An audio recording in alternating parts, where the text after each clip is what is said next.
बिस्मिल्लाहिर्रहमानिर्रहीम। अस्सलाम वालेकुम। क्या हाल है आप लोगों के? आई होप आप लोग सब ठीक होंगे, खैर खैरियत से होंगे। माशाल्लाह माशाल्लाह रमज़ान की आमद है और कुछ दिन रह गए रमज़ान आने में, तो उसकी तैयारियां जो है घरों में ज़ोरों शोरों से हो रही हैं और बहुत अच्छा लग रहा है। इबादत का शेड्यूल बनाया जा रहा है। हम लोग किस तरह से इबादत करते हैं, क्या शेड्यूल बनाते हैं, तो आप लोगों को इस वीडियो में मैं ज़रूर बताऊँगी। और आज जो है हम लोग वेडिंग भी सेलिब्रेशन करने गए थे। वैसे वेडिंग तो हमारी 28 फरवरी को होती है, लेकिन हमने थोड़ा लेट ही सेलिब्रेट किया। क्या फ़र्क पड़ता है कि उस टाइम पे करें या बाद में करें। तो खैर यहाँ पे जो है उसके बाद मैं ग्रोसरी अरेंज कर रही थी जो मैं लेकर आई थी, और साथ में जो जार थे वो भी उसमें जो है सारी दालें वगैरह अरेंज करके रखूँगी। और जो मसाले थे जो बच जाएंगे उन्हें किस तरह अरेंज करके रखूँगी ये भी मैं आप लोगों को इस वीडियो में बताऊँगी। तो वीडियो बस जो है स्टार्ट हो ही गई है। और माशाल्लाह माशाल्लाह कुछ दिन रह गए हैं रमज़ान में और काम जो है बहुत ज़्यादा है। ऐसा लग रहा है कि बहुत ही खूबसूरत महीना जो है हमारा आने वाला है। और मैं जो हूँ अभी से प्लान जो है तैयारी मैंने शुरू कर दी है, बच्चों पे मेहनत शुरू कर दी है। वैसे तो बच्चों के साथ हम लोग नमाज वगैरह पढ़ते रहते हैं, लेकिन मैंने सोचा क्यों ना बच्चों को बिठा के उनकी जो नमाज में थोड़ा बहुत फ़र्क है, हम में भी कमी पेशियाँ रह जाती हैं, उसको दुरुस्त किया जाए। और जो भी हमारी जो हम तिलावत वगैरह करते हैं और जो सूरतें वगैरह पढ़ते हैं उसकी भी जो है ना हमें अच्छे से उसको तिलावत वगैरह करनी चाहिए, और जो उसमें जो भी कमी पेशी रह गई उसको दुरुस्त करना चाहिए। तो उस पर मैंने मेहनत शुरू कर दी है। और क्या इबादतें करनी है, कौन सी हदीसें जो हैं बच्चों के साथ शेयर करनी है, तो ये सारी चीज़ें जो हैं मैं बच्चों के साथ लेके मैं उन्हें डेली बैठ रही हूँ और उन्हें तालीम दे रही हूँ इस चीज़ की कि वो अपनी नमाज को दुरुस्त करें। और वज़ू का तरीका बार बार उनसे प्रैक्टिस करवा रही हूँ ताकि उनको एक अच्छी आदत पड़ जाए। वज़ू किस तरह से करते हैं, नमाज किस तरह से पढ़ी जाती है, और इस्लाम के बारे में बता रही हूँ उन लोगों को। और ये कि ताकि ये जो बच्चों का जहन होता है इस टाइम पे बच्चों से जो बात शेयर की जाए वो आखिर तक जो है ना बच्चों के रहती है।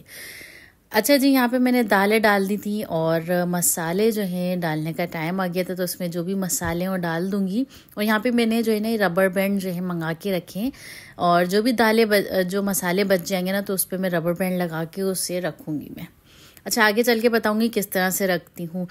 तो बस यहाँ पे जो है हमारी रमज़ान की तैयारियां भी साथ साथ हो रही हैं। और ग्रोसरी जो है मैं वही करके आई थी जिसकी मुझे ज़रूरत थी, और 4 महीने बाद हमने ग्रोसरी की। अच्छा, मुझे एक कमेंट आया था कि इतनी महंगाई के दौर में आपने जो है इतनी ग्रोसरी की है। तो यहाँ मैं आप लोगों को बता दूं कि हर किसी का एक अपना बजट होता है, अपने बजट के हिसाब से ग्रोसरी करता है।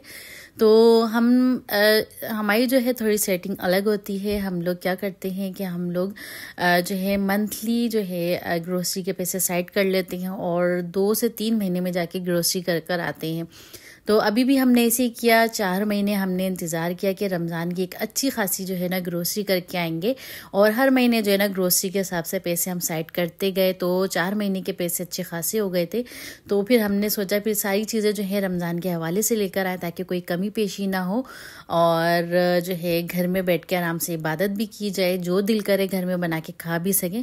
तो अल्लाह पाक ने माशाल्लाह माशाल्लाह इतनी बरकत डाली हुई है, और के सारे काम होते हैं माशाल्लाह, ज़कात भी निकलती है, घर के अखराजात भी सब पूरे होते हैं। तो इंसान को सेटिंग से चलना चाहिए, ये नहीं कि बेधड़क जो है बस खर्चा करते जाएं और पीछे कोई बैकअप ही ना हो। तो हमारी जो है सेटिंग इसी तरीके से, हम कोई भी चीज़ करते हैं, कहीं भी जाना हो तो हम पहले से उसके पैसे जो है ना साइड करते रहते हैं ताकि उस पर बर्डन भी ना पड़े, और जो हमारा दिल कर रहा है वो ख्वाहिश भी हमारी पूरी हो जाए। तो बस यहाँ पे देखें, यहाँ पे ये गरम मसाला भी मैंने डाल दी है, मसाले भी डाल दी हैं, दालें भी डालनी है। तो मेरी जो ग्रोसरी है वो अरेंज हो गई है। जो बचे हुए मसाले हैं वो भी जो है ना यहाँ पे मैं अभी कंटेनर में डालूँगी, और थोड़ी सी मुझे किचन की सेटिंग दोबारा से चेंज करनी है तो वो भी मैं आप लोगों को बताऊंगी। अच्छा, यहाँ पे जो है मैं ये कंटेनर लेकर आई थी, ये इसीलिए लेकर आई थी जो भी बचे हुए मसाले हैं वो मैं इसमें डाल के एक ही साइड में रख दूंगी। अगर मुझे कुछ भी कमी पेशी होगी तो मैं डायरेक्ट इसमें से निकालूंगी और वो रिफ़िल कर लूँगी। तो बहुत आसानी हो जाएगी इस तरह से, क्योंकि रमज़ान में एक तो रोज़ा होता है, फिर दिमाग भी जो है ना इतना काम नहीं करता। तो बस दिल करता है कि बस इबादत ही करते रहें और फालतू चीज़ें में टाइम वेस्ट ना करें। तो इसलिए जो अपनी आसानी के लिए मैंने जो है ना इस तरह से ये बॉक्स लिया था। और जो बाकी के जो है बेसन है, मैदा है और जो फुल क्रीम जो है लेकर आई थी, पैकेट वगैरह हैं, वो इस तरह से मैं यहाँ पे इसमें ड्रॉज में अरेंज करके रख देती हूँ। अच्छा जी, जो है ये हमने अरेंज कर लिया था और उसके बाद हम लोग चले गए थे बाहर। थोड़ा सा हमने सोचा रमज़ान से पहले एक बाहर का चक्कर भी लगा के आ जाए, एक अच्छी सी आउटिंग भी हो जाएगी और डिनर भी हमने बाहर ही किया और साथ में जो है ना वेडिंग का केक भी हम लोग लेकर आए थे। और बारिशों की वजह से ना इतने रोड ख़राब हो रहे हैं ना, तो बहुत ज़्यादा रोड ख़राब हो रहे थे, तो बस हम चले गए थे। और मैं क्या क्या इबादतें करती हूँ रमज़ान में, बच्चों को किस तरह से ट्रीट करती हूँ। अच्छा, जो इबादत हम लोग रमज़ान में उस पर अमल में लाते हैं ना, तो उसका असर पूरे साल रहता है। तो कोशिश ऐसे करें कि नमाज की पाबंदी करें और कुरान पाक जितना हो सके ज़्यादा से ज़्यादा पढ़ें। तो रमज़ान में मेरे साथ आप लोग जो है ना मेरे साथ ही रहिएगा। मैं आप लोगों से बहुत अच्छी अच्छी चीज़ें जो है रमज़ान के हवाले से शेयर करूँगी और क्या क्या अमल करते हैं वो भी मैं आप लोगों को बताती जाऊँगी। तो यहाँ पे जो है हम लोग कर रहे थे डिनर और उसके बाद हम लोग और सबकी जो है पसंद का खाना मंगाया था। और स्पेशली जो है मुझे वाइट जो है टिक्का बहुत पसंद है और सबकी पसंद की चीज़ें आई थी। खैर उसके बाद हम लोग चले गए थे केक वगैरह लेने और यहाँ पे जो है ना बच्चे जो है बहुत ज़्यादा एक्साइटेड थे।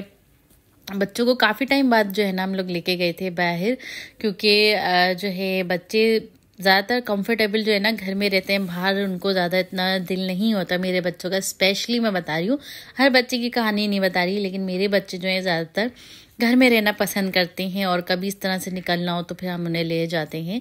अच्छा, यहाँ पे मैं अपने डिसाइड करी थी कौन सा केक लूँ, तो मैंने चॉकलेट वाला लिया कि मैं बस चॉकलेट वाला ही जो है ना केक लेंगे, बच्चे भी खा लेंगे और हम भी खा लेंगे। अच्छा, और रमज़ान में अभी थोड़ा टाइम रह गया है, तो कोशिश करें कि वो वज़ाइफ जो है ना आप लोग निकालें जो है, क्योंकि आजकल हर चीज़ यूट्यूब पे मिल जाती है और माशाल्लाह से हमारे उलमाए कराम जो हैं इतनी प्यारी प्यारी चीज़ें बता रहे हैं आजकल। और एक जो है अमल है वो करना आप लोग बिल्कुल भी नहीं भूलिएगा। जब चाँद नज़र आ जाए रमज़ान का, तो आपने क्या करना है कि मगरिब के बाद अगर आप चाहते हैं कि रोज़ी में आपकी बहुत बरकत हो, तो आपने करना ये है कि 26वें पारे में सूरत है सूरह फतह, उसको आपने एक दफ़ा पढ़ना है। अगर ज़्यादा टाइम है तो आप उसे 3 दफ़ा मुकम्मल पढ़ें और अपनी रोज़ी के लिए दुआ करें। तो इंशाल्लाह आप देखिएगा कि रिज़्क़ में कितनी बरकत होती है और पूरा साल जो है आपके रिज़्क़ में बिल्कुल भी तंगी नहीं आती है। एक और वजीफ़ा जो है मैं आप लोगों को इंशाल्लाह नेक्स्ट वीडियो में ज़रूर बताऊंगी कि आप लोगों ने क्या करना है, लेकिन ये सारे काम जो है ना चाँद देखने के बाद ही करने हैं, ईशा से पहले पहले, मगरिब और ईशा के दरमियान। और हम लोग क्या करते हैं कि हम लोग जो है ना चाँद देखते ही विशेस करना शुरू कर देते हैं और हबड़ दबड़ मच जाती है, लेकिन जो असल काम है ना उस पर तवज्जो दें और उस पर अमल करें, तो यकीन करेंगे पूरे साल आपकी रोज़ी जो है ना बरकत रहेगी। आप ये सारी मुबारकबाद देने वाला काम है ना आप जो है ना जो है तरावी के बाद भी कर सकते हैं, कोई इशू नहीं है। तो खैर बाकी जो है बातें इंशाल्लाह नेक्स्ट व्लॉग में मैं आप लोगों को बताऊंगी। तो बस व्लॉग को करते हैं एंड। और यहाँ पे हमने केक काट के सेलिब्रेट की और बहुत ज़्यादा थक गए थे, फिर हम लोगों ने आराम किया। तो बस इसी के साथ जो है व्लॉग को करते हैं एंड। और जो है दुआओं में ज़रूर याद रखिएगा और अच्छी अच्छी वाइब्स के साथ टेक केयर, बाय बाय और अल्लाह हाफिज़। और जो है वीडियो अच्छी लग रही है तो काइंडली मेरी वीडियो को लाइक एंड साथ में सब्सक्राइब भी कर दें। टेक केयर, बाय बाय, अल्लाह हाफिज़।